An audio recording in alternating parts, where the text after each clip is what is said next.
మోకాళ్లలో గుజ్జును పెంచి నొప్పిని తగ్గించి సర్జరీని దూరం చేసే ఫ్రీడమ్ వాక్. జనరల్ గా అప్పుడప్పుడు దేవుడి గుడిలో పాములు ప్రవేశిస్తూ ఉంటాయి. గతంలో ఇలాంటివి చాలా చోట్ల జరిగాయి. ఈ విషయం తెలుసుకుని భక్తులు అద్భుతం, ఇదంతా ఆ దేవుడు చేసిన కార్యమే అంటూ ఆ గుడిలోకి ప్రవేశించిన పాములకు పూజలు చేస్తూ ఉంటారు. ఇలాంటి వీడియోలు గతంలో చాలానే వైరల్ అయ్యాయి. అయితే ఈసారి మాత్రం ఓ నెమలి సుబ్రహ్మణ్యుడి ఆలయంలోకి ప్రవేశించింది. ఎస్, మీరు విన్నది నిజమే. ఇంతేకాదు, పూజ పూర్తయ్యే వరకు అక్కడే ఉండడంతో ఆలయ అధికారులు ఆ నెమలికి హారతి కూడా ఇచ్చారు. దీనికి సంబంధించిన వీడియో ఇప్పుడు వైరల్ గా మారుతోంది. దీన్ని చూసిన స్థానికులు ఆశ్చర్యానికి గురై ఇదంతా ఆ దేవుడి మహిమే అంటూ కొనియాడుతున్నారు. ఇంతకు ఈ ఘటన ఎక్కడ జరిగింది, అసలేం జరిగిందో ఇప్పుడు తెలుసుకుందాం.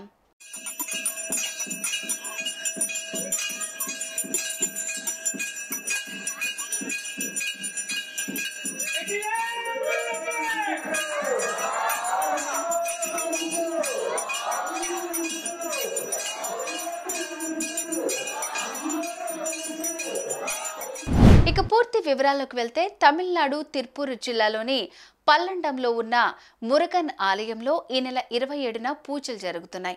అయితే ఇదే సమయానికి ఉన్నట్టుండి ఓ నెమలి ఆ సుబ్రహ్మణ్యుడి ఆలయంలోకి ప్రవేశించింది. ఆ నెమలిని చూసిన పూజారులు, అక్కడున్న భక్తులు మొదటగా ఒకంత ఆశ్చర్యానికి గురయ్యారు. ఇంతేకాదు, దేవుడి పూజ పూర్తయ్యే వరకు అక్కడే ఉండడంతో పూజారి హారతి కూడా ఇచ్చారు. సాక్షాత్ కార్తికేయుడి వాహనమైన నెమలి ఏకంగా గుడిలోకి రావడంతో ఇదంతా ఆ దేవుడి మహిమే అంటూ ఆ నెమలిని మొక్కటం మొదలుపెట్టారు.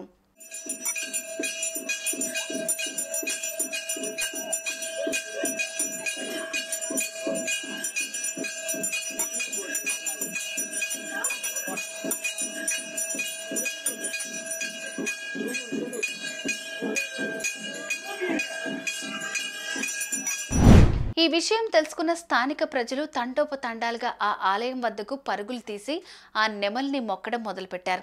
ఆ తర్వాత ఆ నెమలి అక్కడి నుంచి వెళ్లిపోయింది. అయితే ఇదంతా కొందరు వ్యక్తులు సెల్ ఫోన్లో వీడియో తీసుకుని సోషల్ మీడియాలో పోస్ట్ చేయగా వైరల్ గా మారింది. ఈ వీడియోను చూసిన నెటిజన్స్ సాక్షాత్తు దేవుడే నెమలి రూపంలో గుడిలోకి వచ్చాడు అంటూ కీర్తిస్తున్నారు. ఈ వీడియోను చూసిన నెటిజన్స్ షేర్ చేయటం మొదలుపెట్టారు.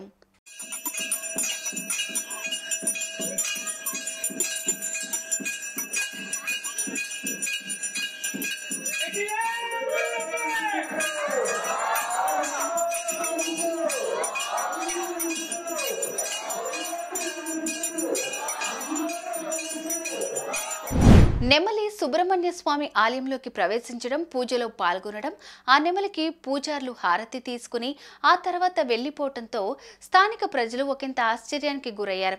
నిజానికి ఆ నెమలి పొరపాటున ఆలయంలోకి వచ్చిందా, లేదంటే ఇదంతా దేవుడి మహిమేనా? మీరేమనుకుంటున్నారు? కామెంట్ చేయండి. సుమన్ టీవీలో మీ పర్సనల్ అండ్ బిజినెస్ ప్రమోషన్స్ కోసం కింది నెంబర్కి కాంటాక్ట్ చేయండి.